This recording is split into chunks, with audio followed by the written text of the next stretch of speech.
Sadisan, yang keenam, yushra'ul hajar. Kita habis yang keenam ni. Yushra'ul hajar di thalathati maqasid syar'iyyah. Disyariatkan pulau hajar ini untuk 3 tujuan syariat, objektif syariat. Dallat 'alaiha al-adillah wa qarraraha al-a'immatul muhaqqiqun min ahli sunnah. Yang mana telah ditunjuk hal ini dalam syariat, dalam dalil-dalil agama, dan telah ditentukan, dipersetujui oleh, bukan dipersetujui, malah ditentukan oleh para imam-imam yang muhaqqiq daripada kalangan ahli sunnah. Tujuan pertama, maqasid, tujuan pemulauannya, tujuan hajar. Al-maqsad al-awwal, tujuan yang pertama, al-hajru limaslahatil hajir. Tujuan pemulauan ni adalah untuk kebaikan orang yang memulau. Kita nak pulau dia, mula-mula sekali kita fikir kebaikan apa untuk diri kita. Apa baik untuk diri kita? Falil muslim an yahjura kulla man yatadarrar bimujalasatihi minal mukhalifin. Bagi muslim itu, dia kena pulau semua perkara-perkara yang mana boleh mendatangkan mudarat ke atas dia. Sekiranya dia duduk bersama-sama dengan dia.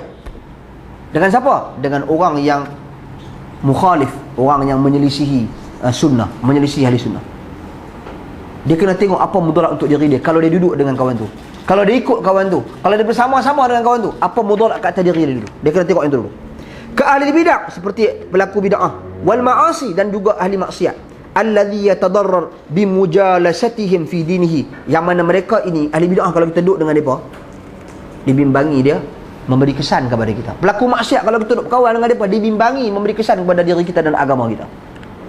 Sebab dia kata, wa qad dalla ala hadha hadith Abi Musa al-Ash'ari al-mukharraj fi sahihain, yang telah menunjuk hal ini. Dia kata dalam hadis Abi Musa al-Ash'ari yang diriwayatkan, yang dikeluarkan dalam Bukhari dan Muslim sahihain, daripada Nabi SAW, innama mathalul jalisis salih wal jalisis su'. Hadis ini masyhur, kita duk baca selalu. Kahamilil miski wa nafikhil kir, fahamilul misk imma an yuhdhiyaka wa imma an tajida minhu rihan tayyibatan, wa nafikhul kir imma an yuhriqa thiyabak wa imma an tajida rihan khabithatan.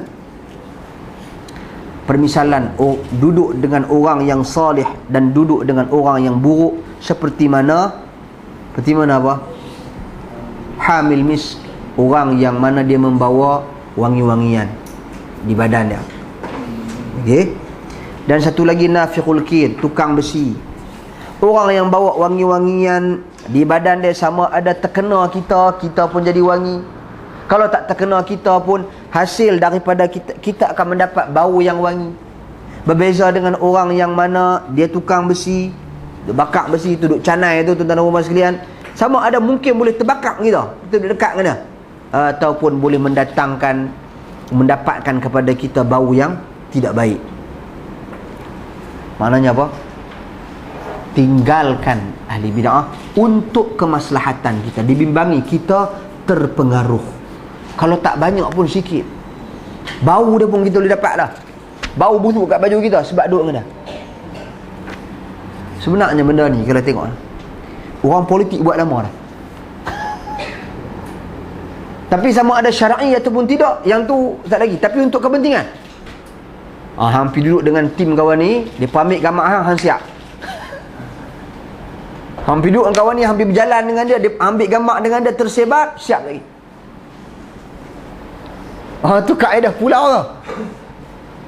Tak boleh berkawan, tak boleh duduk sekali. Maknanya benda ni ada dalam agama. Cuma kita kena tengok balik disiplin dia. Disiplin dia apa? Adakah pulau tu tujuan silaturahim? Tak. Tujuan untuk mengajar dan mendidik dan menakut-nakutkan. Itu je. Dan pulau tu apa manfaat untuk yang si pemulau?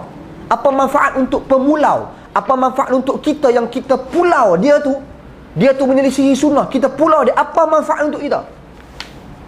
Itu kita kena tengok. Maka dia kata apa ini? Fa fi hadzal hadis tawjihun minan Nabi SAW li mujalasati salihin lima fihi minan naf'il mu'tadi li julasaihim wa tahdhiri min mujalasati sayyi'in lima yulhiqu mujalisuhum min ad-darar fid din. Hadis ini menunjukkan nasihat Nabi, nasihat Nabi SAW supaya kita memperbanyakkan duduk dengan orang-orang yang soleh, kerana kita akan mendapat manfaat hasil daripada kita duduk dalam majlis-majlis mereka. Dan juga larangan Nabi SAW daripada kita duduk dengan golongan-golongan yang tidak baik, yang mana kita akan dapat daripada duduknya kita dalam majlis mereka itu mudarat dalam agama kita.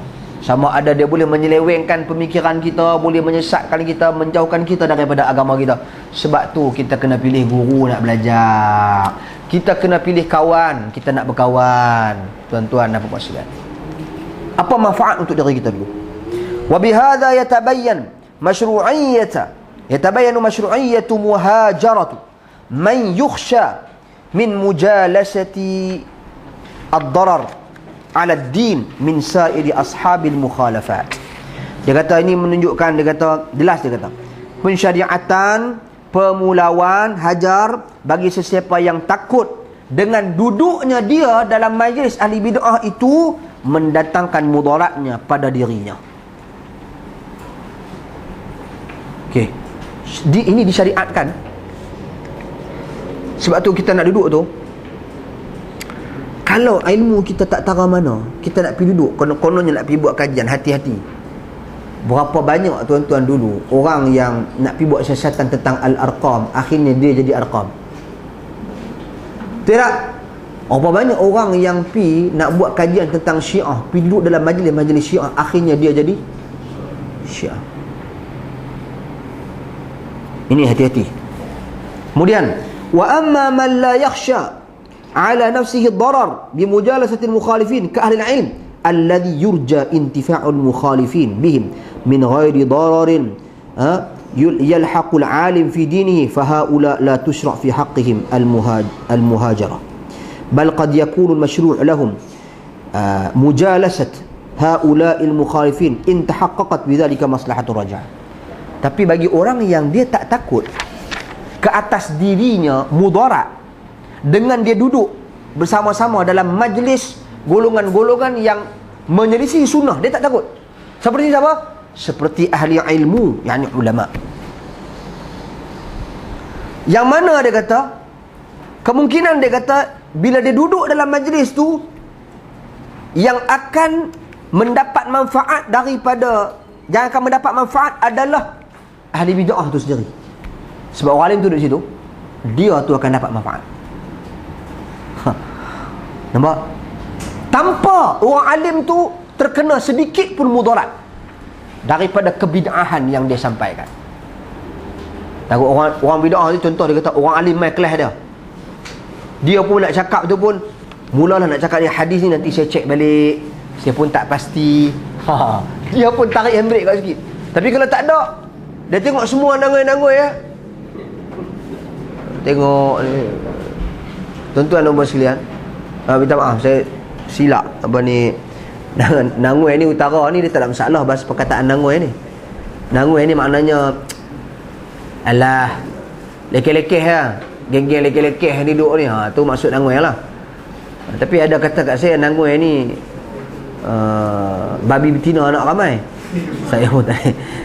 Tapi di utara dia perkataan nangoi ni dia merujuk kepada yang lekeh-lekeh yang duduk ni. Tak ada apa. Jadi si ahli bid'ah ni dia rasa hebatlah dalam majlis tu. Semua tak tahu apa.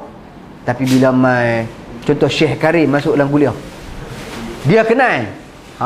Sat lagi dia mula tak lagi. Tak apa nanti saya cek balik ni. Jadi dia manfaat tak? Manfaat. Tuan-tuan dan puan sekalian. Tapi kalau kita orang sunnah, contoh dia tu ustaz katakan, dia ada ilmu lah tapi bab bid'ah banyak lah. Tuan-tuan, contohnya dia tahu kita sunnah, tapi kita ni orang yang level bawah daripada dia. Dia tengok kita main dalam kelas dah. Tuan-tuan, biasanya dia buat apa? Dia taruh kita. Dia ambil peluang nak taruh. Dia nak cakap topik lain, dia tengok-tengok muka kita dalam tu. Cantik malam ni. Kita kena ingat pok-pok ni pang-pang dia balun. Jadi manfaat tak untuk kita? Tak manfaat untuk kita. Sebab tu kadang-kadang ada kawan-kawan kita nak pergi kuliah-kuliah ni kan, Mereka nak pergi rakam, tak apa pergi rakam, pergilah rakam, kita ambil bukti. Tapi tak payah buat soalan-soalan provokasi. Tak payah. Memang kadang-kadang kita fikir, alah aku pergi tanya. Kita tanya dia, kita tengok dia jawapan mana ni. Kita kena ingat mikrofon dia punya. Mikrofon dia punya. Yang tukang rakam bukan kita aja rakam. Dia pun dapat rakam tak?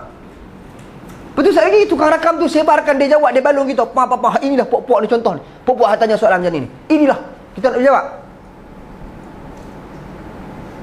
Orang rakam, betul mulalah sebar. Golongan ini tenganga apabila dihentam oleh ustaz ni. Tak ada jawab apa. Memang tak jawab apa, mikrofon bukan ni, mikrofon dia punya. Kan kita punya. Ada sesuatu ada manfaat ada duduk dalam majlis dia? Tak ada manfaat. Tak jadi. So ni nak kena perhati tuan-tuan dan puan-puan. Kemudian dia kata, bahkan dia kata mungkin dijadi bal qad yakunu al-mashru' lahum. Mungkin saja disyariatkan bagi ahli ilmu ni untuk dia duduk dalam majlis ahli bid'ah ni sekiranya ada maslahah yang jelas. Macam saya katakan tadi, bila dia duduk dalam majlis tu, dia tu nak bercakap pun tak berani, tukar tajuk lain, tukar topik lain, lunak sikit. Saya pernah sekali duduk ada seorang ustaz yang bukanlah yang sangat popular jugalah dalam satu majlis. Tiba-tiba saya main, saya pun tak tahu kata dia main lah. Seluruhnya dia dijemput bagi ni. Jadi bila bukanlah kita ni apa pun, kita ni pun kenal dia pun kenal kita. Tu bila dia nak cakap tu, kita tahu dia duk promosikan benda-benda yang pelik-pelik sungguh. Bukan biasa-biasa ni, pelik-pelik. Saya tak perlulah sebut, tak kira orang cam dia. Jadi bila dia ni benda ni memanglah ada perselisihan di kalangan ulama. Lunaklah sikit kalau kita tak ada tu.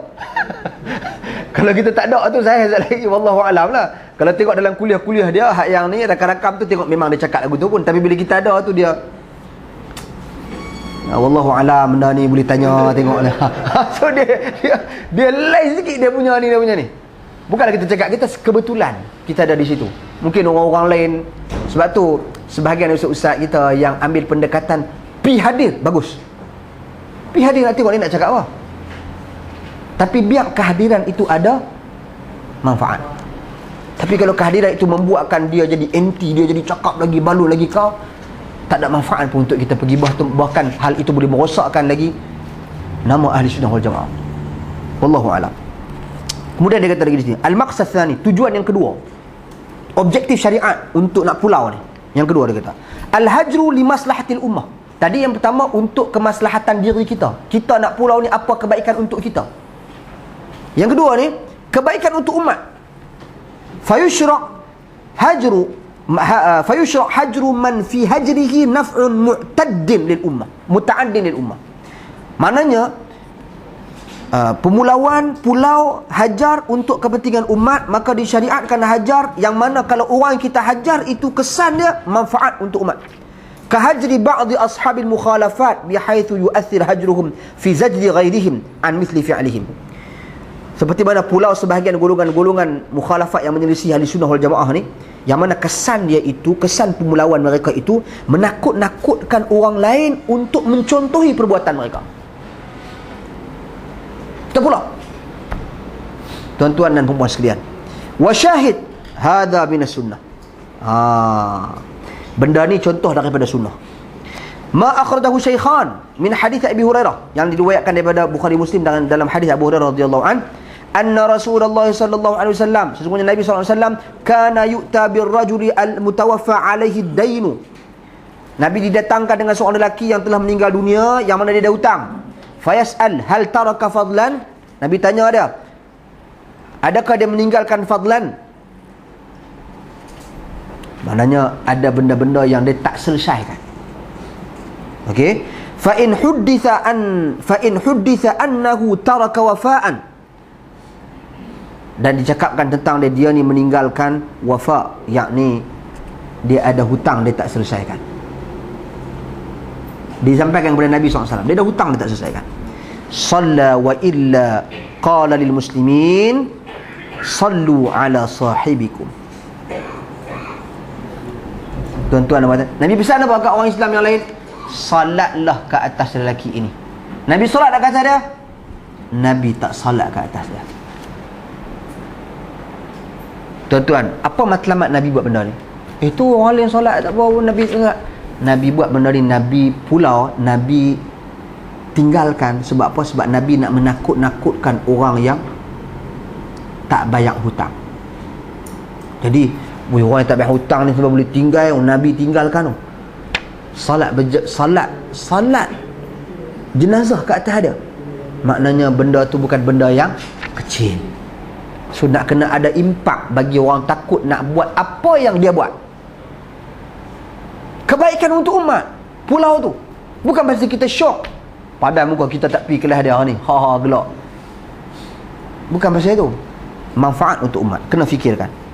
فالنبي صلى الله عليه وسلم النبي صلى الله عليه وسلم إنما ترك الصلاة على هذا الرجل وهو صاحب الدين الذي لا وفاء له tuan-tuan من أجل زجر الناس عن مثل فعله كما قرر هذا شيخ الإسلام ابن تيمية رحمه الله.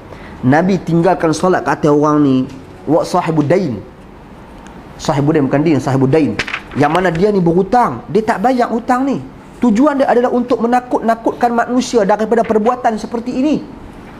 Seperti mana dijelaskan oleh Syekhul Islam Ibn Taimiyah rahimahullah, dia kata qala Ibn Taimiyah rahimahullah, amma man kana mudhiran lil fisq ma'a ma fihi min al iman ka ahli al kaba'ir fa haula la budda an yusalli alaihim ba'd al muslimin.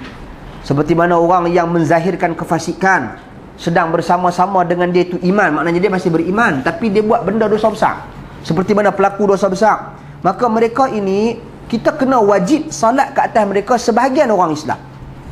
وَمَنِ امْتَنَعَ مِنَ الصَّلَاةِ عَلَى أَحَدٍ مِّنْهُمْ زَجْرًا لِأَمْثَالِهِ عَنْ مِثْلِ مَا فَعَلَهُ كَمَا امْتَنَعَ النَّبِيُّ صلى الله عليه وسلم عن الصلاة على قاتل نفسه وعلى الغال وعلى المدين الذين لا وفاء له وكما كان كثير من السلف يمتنعون من الصلاة على أهل البدع كان عمله بهذه السنة حسنا. Pada kata hukum asal bagi orang yang buat dosa besar ni, dia bukan kufur, dia masih ada iman pada dia masih Islam insya-Allah, mudah-mudahan. Maka dia kata kita sebahagian orang Islam kena solat ke atas dia. Adapun barang siapa yang tak solat ke atas dia bertujuan untuk zajran, nak takutkan orang lain agar orang lain tak buat apa yang dia buat. Seperti mana Nabi pernah tak solat ke atas orang yang bunuh dirinya. Adakah orang bunuh diri kafir? Kafir kah?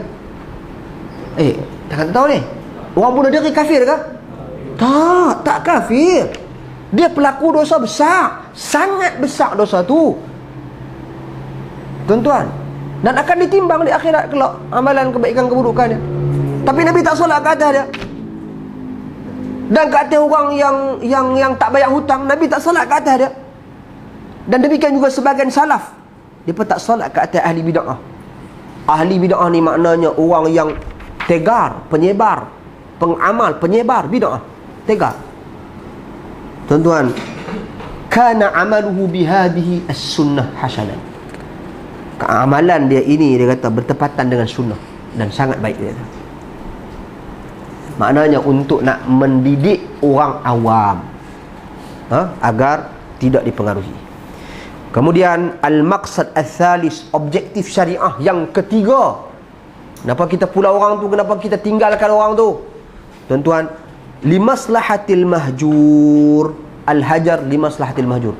Hajar untuk kepentingan orang yang di pulau tu. Tadi pertama untuk kepentingan orang yang memulau. Kita ni pemulau dia, kita tinggalkan dia, kita hajar dia untuk kebaikan kita agar kita tidak dipengaruhi. Kedua, untuk kepentingan umat, agar umat tak mencontohi perkara tersebut, apa yang dia buat, agar umat tak mengikuti dia.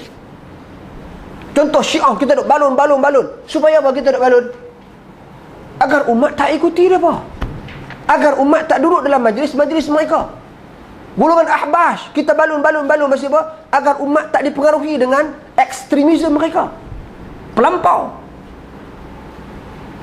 Golongan apa dia, apa lagi, semualah yang kita bercakap selama ni, tuan-tuan dan puan sekalian. Dan poin yang ketiga, pulau untuk kepentingan dan kemaslahatan orang yang di pulau. Apa kebaikan untuk dia?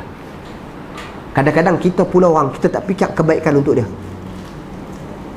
Ni problem besar ni, kita tak fikir langsung. Kita fikir mampu fikir dia, tak fikir kebaikan untuk dia. Kena fikir, ni objektif syariat. Betul kata Syekh Ibrahim Ibn Amir Ar-Ruhaili, dia kata fayushra' hajru ashabil mukhalafat min ahli al-bid'ah wal ma'asi in kana fi hajrihim maslahah lahum birruju' 'anil mukhalafah wat taubah minha.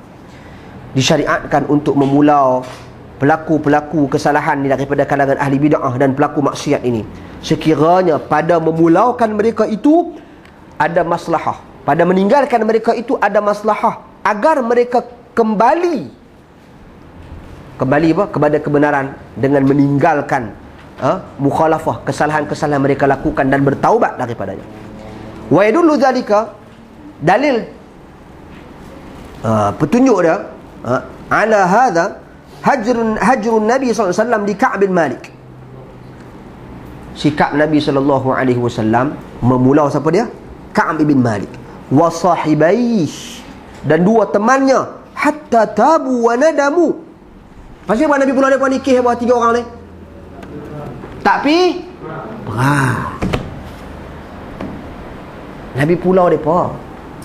Pulau depa tu Nabi fikir untuk kebaikan depa ke? Nabi fikir mampu fikir depa kebaikan depa, sehingga kan mereka bertaubat dan mereka menyesali perbuatan mereka. Hadis ni panjanglah dalam Sahih Bukhari Muslim.